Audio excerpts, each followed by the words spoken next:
Everyone, कैसे हैं आप लोग। Welcome back to pharmacy India. आज हम आपके लिए लेकर आए हैं एमसीक्यू क्वेश्चंस और वो भी drugs acting on CNS. Drugs acting on CNS एक बहुत ही इंपॉर्टेंट चैप्टर है अगर हम जीपैक पॉइंट ऑफ व्यू से देखें, और उसमें भी हम आज कवर करने वाले हैं जनरल एनेस्थीसिया और ethyl and methyl alcohol chapter को। तो इस पूरे सेशन में हम एमसीक्यूज और उसके एक्सप्लेनेशन को देखेंगे ताकि हमारा ये पूरा चैप्टर रिवाइज हो जाए और एग्जाम में हमसे एक भी एमसीक्यू मिस आउट ना हो। तो आइए शुरू करते हैं अपने पहले एमसीक्यू के साथ। Which of the following disease contraindicated in alcohol consumption? ऐसे कौन से डिजीज हैं या ऐसे कौन कौन से डिजीजेस हैं जो कि कॉन्ट्राइंडिकेटेड होते हैं इफ अल्कोहल इज कंज्यूम्ड? तो क्या वो पेप्टिक अल्सर है, क्या वो हाइपर एसिडिटी है, क्या वो एपिलेप्टिक्स है, या क्या वो ये तीनों हैं? तो आंसर क्या है? हाँ, ये तीनों ही सही हैं, ये तीनों ही कॉन्ट्राइंडिकेटेड हैं व्हेन अल्कोहल इज कंज्यूम्ड। तो आंसर क्या है? Option D, all of the above.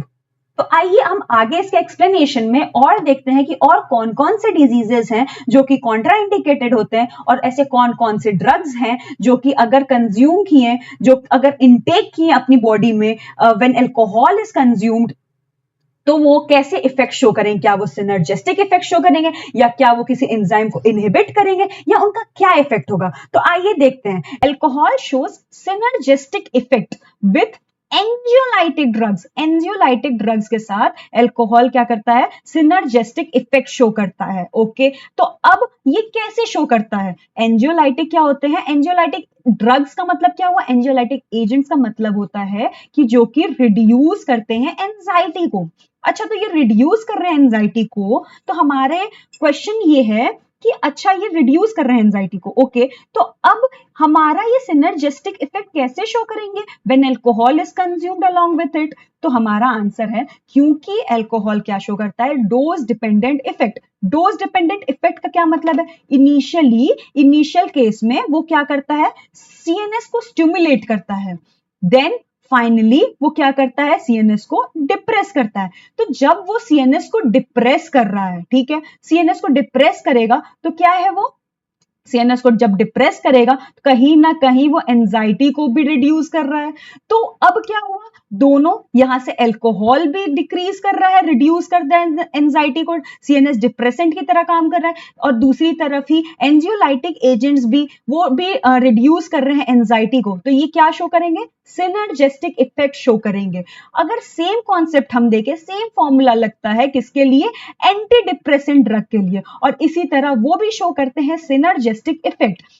Next आगे बढ़ते हैं। एंटीहिस्टामिनिक ड्रग्स भी सिनर्जिस्टिक इफेक्ट शो करते हैं when it is consumed with alcohol. Next is hypnotics, opioids. Hypnotics opioids भी अल्कोहल के साथ सिनर्जिस्टिक इफेक्ट शो करते हैं। Next point is contraindication. Contraindication किस में है? पेप्टिक अल्सर में है, हाइपर एसिडिटी में है, गैस्ट्रोइसोफेजियल रिफ्लक्स डिजीज में है, एंड एपिलेप्टिक्स में है। Our next question is match the following drugs to the enzyme which it inhibits. तो हमें मैच करना है ड्रग्स का कि वो कौन कौन से एंजाइम को इनहिबिट कर रहे हैं। इन शॉर्ट हमें बताना है कौन से ड्रग्स का क्या मैकेनिज्म ऑफ एक्शन है। तो हमारे लेफ्ट हैंड साइड में ये जो गिवन है ये क्या है? ड्रग्स, और हमारे राइट हैंड साइड में ये है एंजाइम्स जिसको ये ड्रग्स इनहिबिट करेंगे। नेक्स्ट, अगर हम ड्रग्स की ओर देखें, इन चारों ड्रग्स की ओर देखें, ध्यान से देखेंगे तो हमें पता चलेगा कि ये वही ड्रग्स हैं जो कि मीथेनॉल पॉइजनिंग या मीथेनॉल टॉक्सिसिटी में यूज होती हैं। तो सबसे पहला क्या है? इथेनॉल। अब देखिए इथेनॉल का क्या फंक्शन है। इथेनॉल क्या करता है? जो एंजाइम है, कौन सा एंजाइम? अल्कोहल डिहाइड्रोजिनेज एंजाइम, उस पे जाके बाइंड होता है, कॉम्पिटिटिवली बाइंड होता है। मीथेनॉल भी इस पे आके बाइंड होता है, लेकिन जब मीथेनॉल प्रेजेंट रहता है और इथेनॉल इसको एज अ ड्रग देते हैं, तो इथेनॉल क्या करता है? टॉक्सिसिटी के केस में इथेनॉल जाके कॉम्पिटिटिवली बाइंड होगा और मीथेनॉल को बाइंड होने नहीं देगा, तो जिसकी वजह से मीथेनॉल कन्वर्ट नहीं हो पाएगा टू फॉर्मेल्डिहाइड और फर्दर फॉर्मिक एसिड का फॉर्मेशन नहीं होगा। तो हमारा ऑप्शन 4 सही है। Ethanol competitively inhibits the conversion of methanol to formic acid. Next is कौन सा? Folinic acid. फोलिनिक एसिड के नाम से क्लियर है, ये इनहिबिट करता है फोलेट डिपेंडेंट एंजाइम को. Next is fomepizole. फोमेपिजोल क्या करता है? ये इनहिबिट करता है स्पेसिफिकली अल्कोहल डिहाइड्रोजिनेज एंजाइम को. और डाइसल्फिराम क्या करता है? डाइसल्फिराम इनहिबिट करता है एल्डिहाइड डिहाइड्रोजिनेज को. इस हिसाब से हमारा ऑप्शन बी इज करेक्ट. आइए बढ़ते हैं इसके एक्सप्लेनेशन पे, क्योंकि ये ऐसा टॉपिक, ये एक ऐसा क्वेश्चन है जो कि खुद ही 4 से 5 क्वेश्चन कंटेन करता है. तो अब इस सेम कॉन्सेप्ट को यूज करके डिफरेंट क्वेश्चंस पूछे जा सकते हैं. और अगर आप ये डायग्राम को अगर ध्यान में रखें तो आपके 7 से 8 क्वेश्चन बहुत ही आसानी से सॉल्व हो जाएंगे. तो ये पूरा डायग्राम है जिसमें हमारे लेफ्ट हैंड साइड में दिया है कि मीथेनॉल कन्वर्ट कैसे हो रहा है. तो मीथेनॉल अगर दिया गया, मीथेनॉल अगर बॉडी में है तो वो अल्कोहल डिहाइड्रोजिनेज एंजाइम की प्रेजेंस में कन्वर्ट होता है टू फॉर्मेल्डिहाइड. और फॉर्मेल्डिहाइड जो है वो further in presence of aldehyde dehydrogenase वो कन्वर्ट होता है टू फॉर्मिक एसिड. तो फाइनली अब क्या है? फॉर्मिक एसिड फॉर्म हो गया. तो अब क्या है कि अब एक क्वेश्चन आता है दिमाग में कि क्या मीथेनॉल इटसेल्फ इज पॉइजनस, या फॉर्मिक एसिड पॉइजनस है, या फॉर्मेल्डिहाइड पॉइजनस है. तो हमें इसका आंसर है कि methanol itself is not poisonous, neither formaldehyde is poisonous. कौन सा पॉइजनस है? किसके वजह से मीथेनॉल टॉक्सिसिटी हो रही है? वो है formic acid. Formic acid is poisonous. ये भी एक एमसीक्यूज का क्वेश्चन बन सकता है. नेक्स्ट, अब क्या है? अगर ये है तो हम इसको रोके कैसे, इसका बनना कैसे रोके? तो इसके लिए आंसर है कि हम क्या करेंगे कि हम देंगे इथेनॉल. इथेनॉल क्या करता है? ये जो एल्डिहाइड है, ये जो अल्कोहल डिहाइड्रोजिनेज है, इस पे आके मीथेनॉल बाइंड होता है और वो फर्दर कन्वर्ट होता है इस एंजाइम पे. लेकिन जब इथेनॉल दिया तो ये कॉम्पिटिटिवली आके बाइंड हो जाता है. क्यों? क्योंकि इसकी अफिनिटी ज्यादा है इस एंजाइम के लिए, इस एंजाइम से बाइंड होने के लिए. तो इसके प्रेजेंस में भी, मीथेनॉल के प्रेजेंस में भी इथेनॉल इस एंजाइम से ज्यादा रिएक्ट करेगा और क्या बनाएगा? Acetaldehyde, and further it will form acetic acid. और कौन से ड्रग्स यूज हो सकते हैं? तो वो है फोमेपिजोल. फोमेपिजोल क्या करता है? वो इनहिबिट करता है अल्कोहल डिहाइड्रोजिनेज एंजाइम को. और डाइसल्फिराम क्या करता है? वो इनहिबिट करता है एल्डिहाइड डिहाइड्रोजिनेज एंजाइम को. तो अच्छा सोचते हैं कि अगर फोमेपिजोल है, ठीक है, फोमेपिजोल है, वो इनहिबिट करता है एल्डिहाइड डिहाइड्रोजिनेज को, तो इससे मीथेनॉल पॉइजनिंग में कैसे ये हेल्पफुल हुआ? क्योंकि अगर फोमेपिजोल इस एंजाइम अल्कोहल डिहाइड्रोजिनेज को इनहिबिट करेगा तो इससे क्या होगा? मीथेनॉल कन्वर्ट नहीं हो पाएगा फॉर्मेल्डिहाइड में और फर्दर फॉर्मिक एसिड का फॉर्मेशन नहीं होगा. दूसरी तरफ डाइसल्फिराम क्या करता है? डाइसल्फिराम जो है वो इनहिबिट करता है एल्डिहाइड डिहाइड्रोजिनेज एंजाइम को. एल्डिहाइड डिहाइड्रोजिनेज एंजाइम अगर इनहिबिट हुआ तो फॉर्मेल्डिहाइड जो है वो फॉर्मिक एसिड में नहीं फॉर्म होगा. ठीक है, लेकिन अब क्वेश्चन आता है कि इतने सारे ड्रग्स हैं, अब इतने सारे ड्रग्स में कौन से ड्रग्स जो हैं वो ड्रग ऑफ चॉइस है? ये एक क्वेश्चन, इंपॉर्टेंट क्वेश्चन है. तो अब इसमें है कि फोमेपिजोल हमारा ड्रग ऑफ चॉइस है. किसमें? मीथेनॉल टॉक्सिसिटी के केस में. तो ये पूरा हमारा एक्सप्लेनेशन हुआ ये अल्कोहल के बहुत ही इंपॉर्टेंट पार्ट का, और इससे आपके बहुत सारे कॉन्सेप्ट्स भी क्लियर होंगे और बहुत सारे एमसीक्यूज सॉल्व करने में भी हेल्प करेगा. तो आइए हम बढ़ते हैं अपने नेक्स्ट क्वेश्चन की ओर, that is disadvantages of halothane anaesthesia is. पहला option, it depresses respiration, it increases blood pressure, it decreases intracranial pressure, induction of anesthetic is low. तो ये तो गलत है, क्योंकि हेलोथेन सबको पता है कि वो एक पोटेंट एनेस्थीसिया है. तो हमारा ऑप्शन कौन सा सही है? Option A, it depresses respiration. तो आइए हम हेलोथेन के बारे में थोड़ा देख लेते हैं।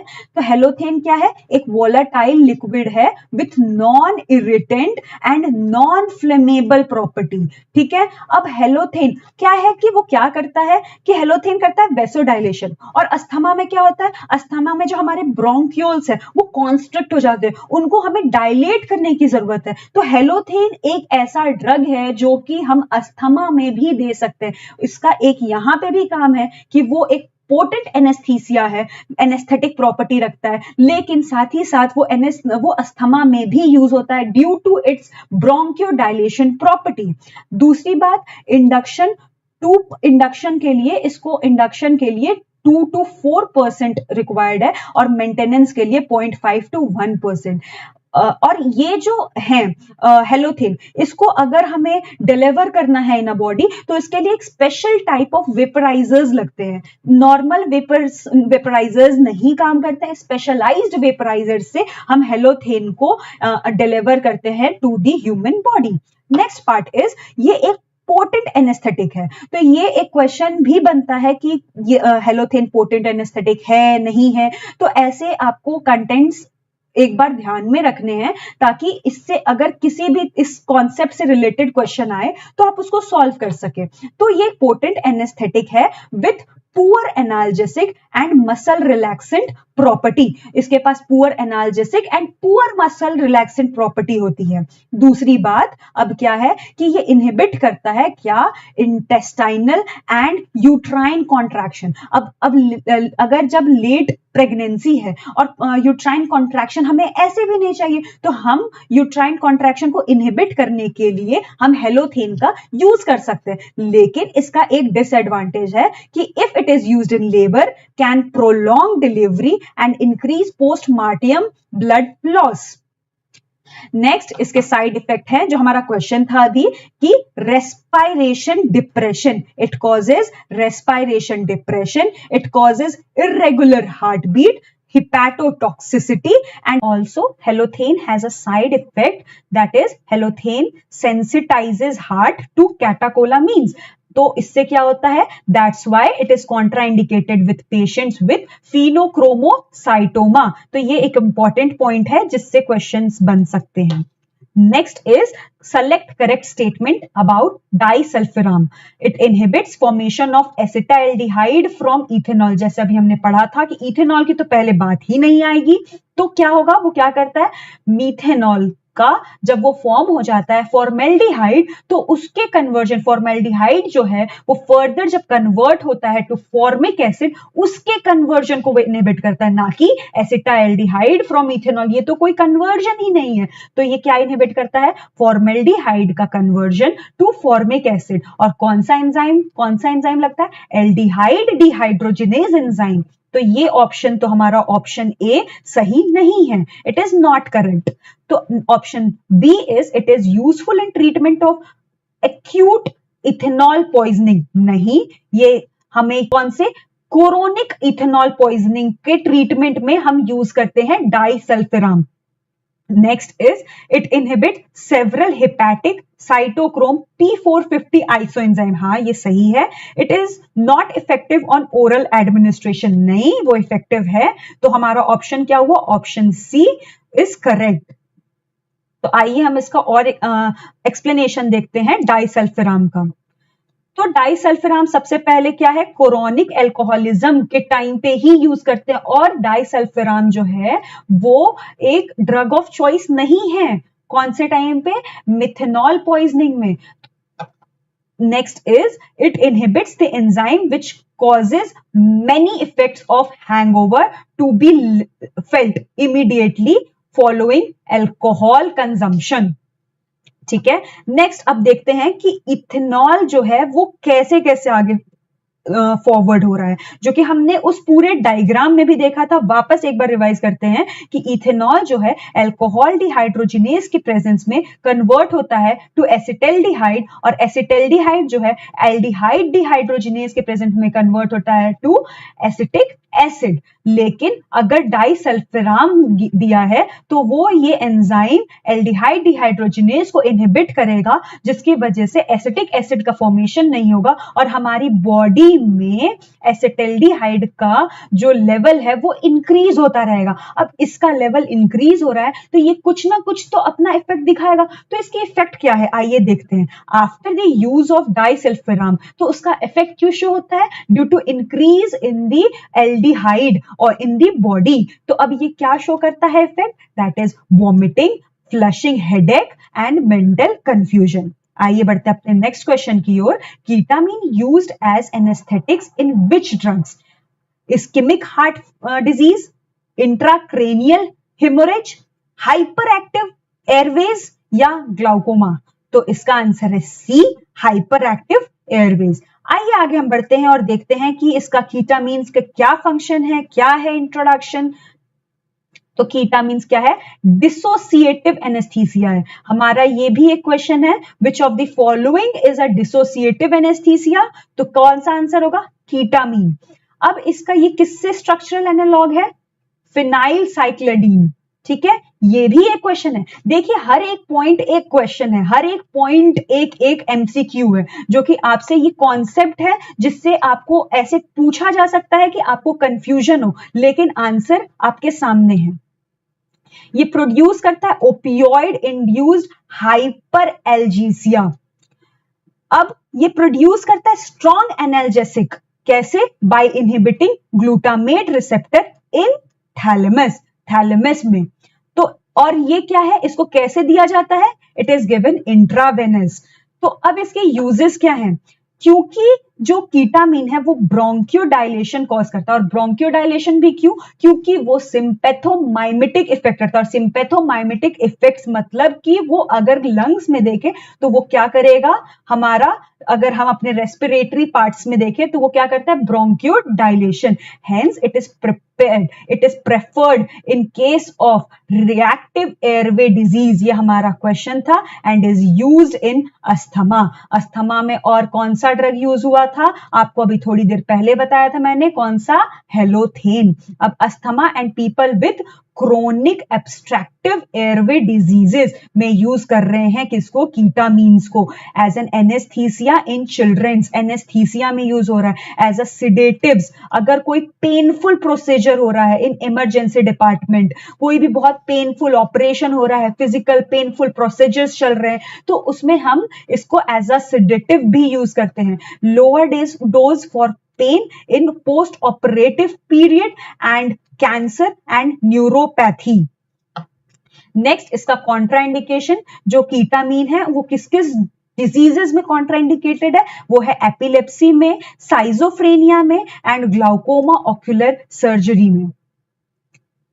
Next question is, which of the following pharmacological actions not used by alcohol, not caused by alcohol?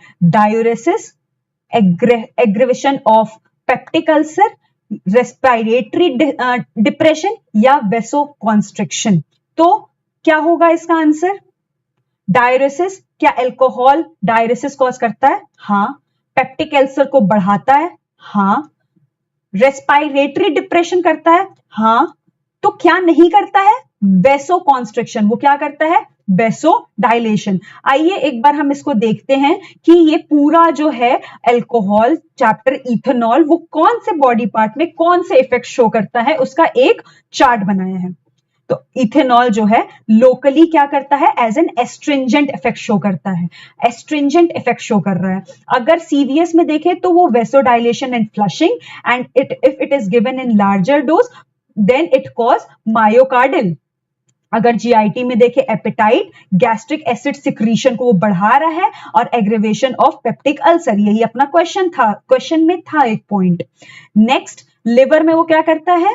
Fatty degradation and alcoholic hepatic and cirrhosis. Next respiratory में क्या कर रहा है? रेस्पिरेशन में depression, fall in body temperature, cooling sensation. वो sweating जो है, जितनी ज्यादा स्वेटिंग होगी उतनी ज्यादा कूलिंग सेंसेशन होगी। तो ठीक है। Next is kidney. किडनी में क्या कर रहा है? डायलिसिस कर रहा है due to inhibition of ADH और CNS में क्या कर रहा है, जैसे कि मैंने अभी आपको बताया था कि ये डोज डिपेंडेंट करता है। अगर लोअर डोज है तो CNS डिप्रेसेंट, एंड अगर वो हमने उसको लार्जर डोज में दिया है तो CNS stimulation. Next question is, which of the following is a laughing gas? Which of the following is a laughing gas? Nitrous oxide, oxygen, carbon monoxide, carbon dioxide. तो answer है option A, nitrous oxide. Next question is, match the following drugs with the type of classification it is. तो ये हमारे वापस left side में हमें क्या है, ड्रग्स गिवन है, और राइट साइड में हमें उसकी क्लासिफिकेशन देखने की कौन से क्लासिफिकेशन की है। तो जैसे कि हमें, अगर हम स्टार्ट करते हैं थायोपेंटेन से, थायोपेंटेन क्या है, वो फास्ट एक्टिंग इंट्रावेनस ड्रग है। डाइजीपाम क्या है, diazepam benzodiazepine slow acting intravenous drugs है। वेराइज कीटामीन्स क्या है, अभी हमने कीटामीन्स का देखा था, वो डिसोसिएटिव एनेस्थेटिक्स है और वो स्लो एक्टिंग, उसको कैसे देते हैं हम, इंट्रावेनस देते हैं।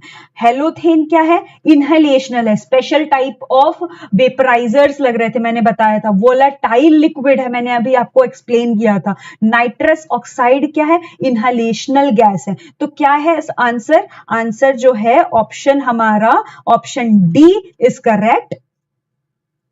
तो आइए एक बार हम इसका देखते हैं कि जनरल एनेस्थीसिया होता क्या है। जनरल एनेस्थीसिया क्या है, वो एक रिवर्सिबल लॉस है ऑफ सेंसेशन ऑन CNS। अब इसके बेनिफिट्स क्या है, sedation and reduction of anxiety, lack of awareness and amnesia, skeleton muscle relaxant, suppression of undesirable reflex and analgesia. Next, अगर कोई पेशेंट है उसको डायग्नोस किया गया और हमें पता चला कि हमें उसकी सर्जरी करनी है, तो पहले तो देखना होगा कि माइनर सर्जरी है या मेजर सर्जरी है। अगर माइनर सर्जरी है और वो लोकली अगर कहीं कोई पार्ट में सर्जरी करनी है तो हम लोकल एनेस्थीसिया देख के उसको नॉर्मल कर सकते हैं। लेकिन अगर कोई मेजर सर्जरी करनी है तो पहले हम उस पेशेंट को एडमिट करेंगे, फिर हम उसे देते हैं प्री एनेस्थेटिक, एंड फाइनली जो है जनरल एनेस्थीसिया दिया जाता है। तो ये एक प्रोसीजर है जनरल एनेस्थीसिया देने का, ये कहीं आपको मिलेगा नहीं, ये एक मेमोरी बेस्ड डायग्राम है, फ्लो चार्ट है। अब हम देखते हैं इसका क्लासिफिकेशन जनरल एनेस्थीसिया का। General anaesthesia is mainly classified into two part, that is inhalational and intravenous. Inhalational में भी गैस में अगर देखें हम तो नाइट्रस ऑक्साइड है, और वोलेटाइल लिक्विड में ईथर, हेलोथेन, और ये दोनों मेनली बहुत ज्यादा इंपॉर्टेंट है। And then second is intravenous, that is slow acting and inducing agent. Slow acting में कीटामीन एंड फेंटेनाइल, एंड एक बेंजोडाइजेपीन में आता है डाइजीपाम, लोराजिपाम, एंड इंड्यूसिंग एजेंट्स में आ रहा है थायोपेंटोन। और ये सारे जो क्लासिफिकेशन है ये आपको याद होने चाहिए, क्योंकि इसमें मैच द फॉलोइंग, या फिर डायरेक्टली क्वेश्चन पूछ सकता है कि which of the following is intravenous drug, which of the following is not an intravenous, which of the following is a dissociative anaesthesia. तो ये पूरा आपको क्लासिफिकेशन बाय हार्ट लर्न होना चाहिए। Next question is, which of the following is not the slow acting parenteral general anaesthesia. तो जैसे कि मैंने बताया कि ये क्या है, ये डायरेक्टली क्वेश्चन है हमारा क्लासिफिकेशन से। तो हमसे क्या पूछा है, is not a slow acting parenteral general anaesthesia. तो कौन सा नहीं है, वो है थियोफीन। तो नेक्स्ट लास्ट क्वेश्चन है, which of the following is not used in methanol poisoning. तो फॉमेपिजोल तो यूज होता है, ये तो ड्रग ऑफ चॉइस है। फोलेट भी यूज हो रहा है, इथेनॉल भी यूज हो रहा है, तो कौन सा नहीं हो रहा है, दैट इज डाइसल्फिराम। डाइसल्फिराम जो है वो क्रोनिक केस में यूज होता है, लेकिन यूजुअली हम यूज नहीं करते हैं क्योंकि इसके जो साइड इफेक्ट्स हैं, इसके साइड इफेक्ट्स बहुत ज्यादा हैं, इसलिए डाइसल्फिराम को अवॉइड किया जाता है। तो ये हमारा वापस से वही डायग्राम कि डाइसल्फिराम यहाँ पे यूज तो हो रहा है, बट उसको हम यूज जल्दी नहीं करते हैं क्योंकि इसके बहुत सारे साइड इफेक्ट्स हैं। Thank you so much for today's lecture. उम्मीद करते हैं इससे आपको पूरे कॉन्सेप्ट दोनों चैप्टर के, जनरल एनेस्थीसिया और अल्कोहल चैप्टर का कवर हो चुका होगा। Best of luck. Thank you so much.